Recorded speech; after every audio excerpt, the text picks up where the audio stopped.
Hello book nerds of the internet, welcome to Confab with Ash. Today I wanted to chat about Ready Player One. So I know this book is pretty old and everybody's read it, but Ernest Cline is coming out with his second book today. It's called The Armada and I am super excited to read it. So let's chat about Ready Player One. I'm gonna go get Armada and I'll review it very soon, I promise. So in Ready Player One, it's kind of this like dystopian world, but it doesn't focus so much on that because in this world where, you know, all the resources are, you know, depleted, there's this thing called Oasis. Oasis is this MMO virtual reality where almost everyone stays. Instead of living in reality and trying to figure out all of that, they go into this computerized world where there's worlds upon worlds. Like, basically, if you have enough money, you can create any world you want. So like all of the Star Wars worlds exist, all of like Firefly, all of Star Trek, every nerd thing you could dream of exists in this universe, in this online universe.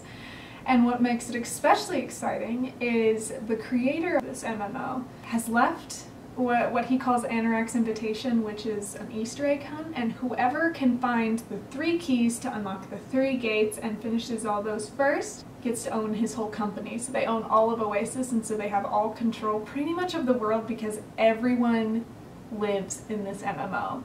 So obviously everyone is super into it, and one of the other features of this Easter egg hunt is the fact that its creator James Halliday was super into the 80s.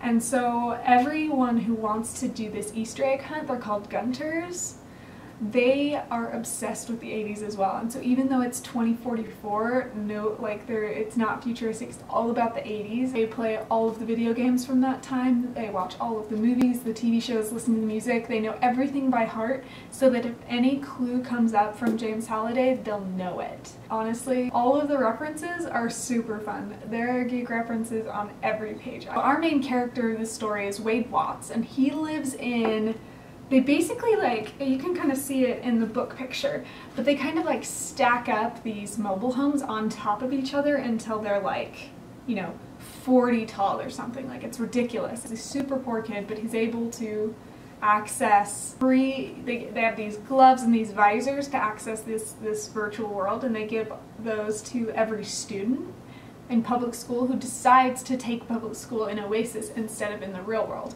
So he's able to access Oasis, and he is studying all of these 80s lore, so he wants to be part of this hunt. But the problem is, he doesn't have any money, and the way that Oasis makes money is it's very expensive to travel. So if you own a spaceship, the gas is extremely expensive. If you want to teleport from one planet to the other, the farther away it is, the more expensive it is. So Wade can't leave the school planet.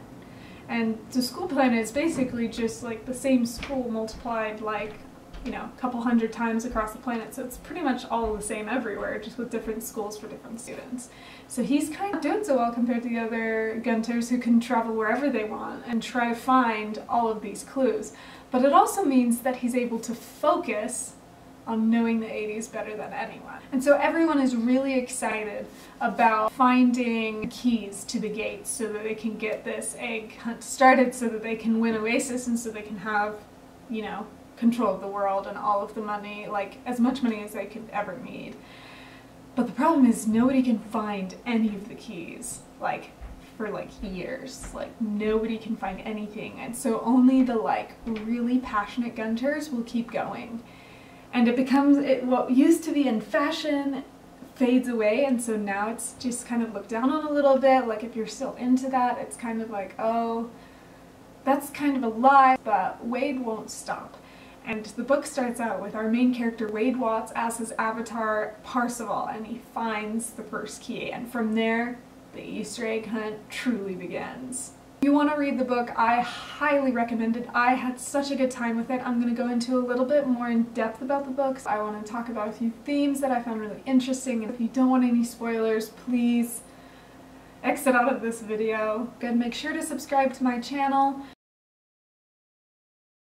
So one thing I really liked about Ready Player One was kind of that it was a re-envisioning of the American dream. So you have this poor kid who has access to nothing almost. Like he has access to Oasis because of the public school system, but other than that, like he has an aunt who's horrible to him. He is able to fix a few laptops to make his way through, but like he's like at the bottom of the ladder. But because He's innovative and smart and persistent. He's able to get what he wants. He's able to go after what he wants, and if he wasn't so persistent, he wouldn't have been able to go after this competition at all. Another thing I really liked about this book was the element of trust. So with the internet, it's really full of trolls, it's full of criticism, it's full of people being just nasty, so it's really hard to like meet someone that you can't see and trust that they're your true friend, that they're not going to backstab you. And I really liked in this book that Parsifal was able to find those friends in Artemis and H and Shoto and Daito. I was really worried the whole book that like they were going to backstab him, that they were lying to him, that he was doomed because he was putting so much trust in these other Gunters, and I was so glad that I trust them.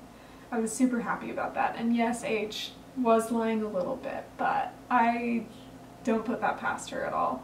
I really thought the fear of corporations was a really interesting element of this book. You're reading this book and you really don't want Sixers to like have any progress, and Sorrento is like the devil, and you just like, oh my gosh, everything they do, the like bubble shield so that people can't get in, like it's awful. Like you just like want them to fail, but like they have so much money and so much power, but they don't have the knowledge that Parsifal and H and Daito and Shoto and Artemis have. It's really weird because we rely so much on corporations in our society, and yet we still root for the underdog, we root for the individual.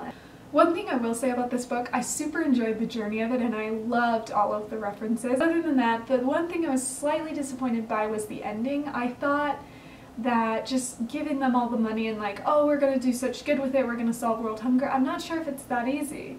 Because if it's that easy, why hadn't it been done before? If money was the only thing that needed to solve this world issue, then it could have been done by James Halliday.